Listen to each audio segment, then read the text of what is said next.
So maabot daw hanggang dito sa ibabaw, no? Ayan, hanggang dyan. Pero kung mapapansin nyo sa akin guys, ay hindi naman, hanggang dyan lang siya guys, no? Kasi kung mapapansin nyo, mahaba yung ating mudguard. So yun guys, magandang hapon, no? So ito na yung ating TVX 150, no? So share ko lang sa inyo guys, kasi marami ako nabasang comment lalo na sa Facebook, ay yung about dito sa ano nila, no, Tapalodo. So maabot daw hanggang dito sa ibabaw, no? Ayan, hanggang dyan. Pero kung mapapansin nyo sa akin guys, ay hindi naman, hanggang dyan lang siya guys, no? Kasi kung mapapansin nyo, mahaba yung ating mudguard. So ito, na-order ko lang to sa Orange App, no? So extension yan guys, para syempre yung putik hindi aabot sa pinakaibabaw. Ayan, no? So pansinin nyo, malinis yung sa akin sa loob. Ayan.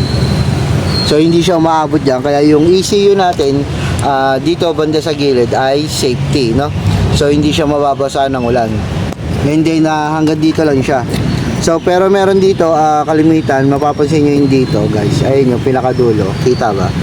So nandyan yung ating wiring. So yan yung kadalasan na nire-rebalot. Kasi dyan tumatama rin ng tubig at pinapasukan. Kaya yung iba ay nag-umido o nagkakaroon na ng carbon yung mga wire. Kasi meron niyang wire na open, no? Pero sa akin, kung mapapansin nyo guys, ayan, diretso natin. Ayan, no?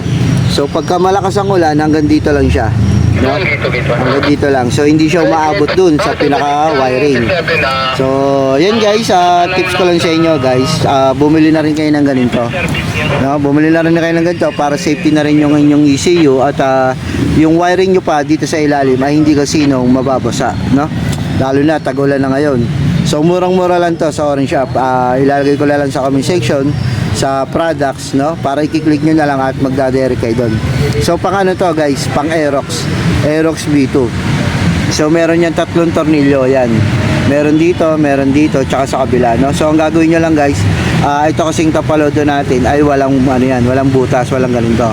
So kayo na magsusukat niyan guys, magbubutas. At meron yan nabibiling dalawang bracket, no? So ilalagay nyo lang dito yan parehas, no? Nakaganyan yan.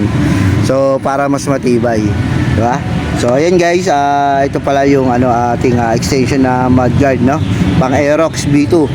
So ayan, kung sino gustong umorder niyan para maging safety yung inyong ECU at yung wiring, so nasa comment section lang guys yung ating link, o kaya ay products, click nyo lang yung products dyan at madadirect na kayo sa Orange App, no?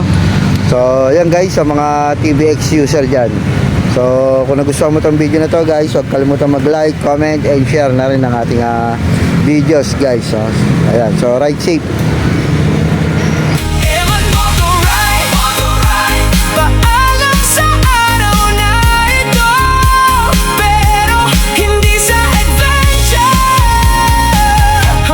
Sa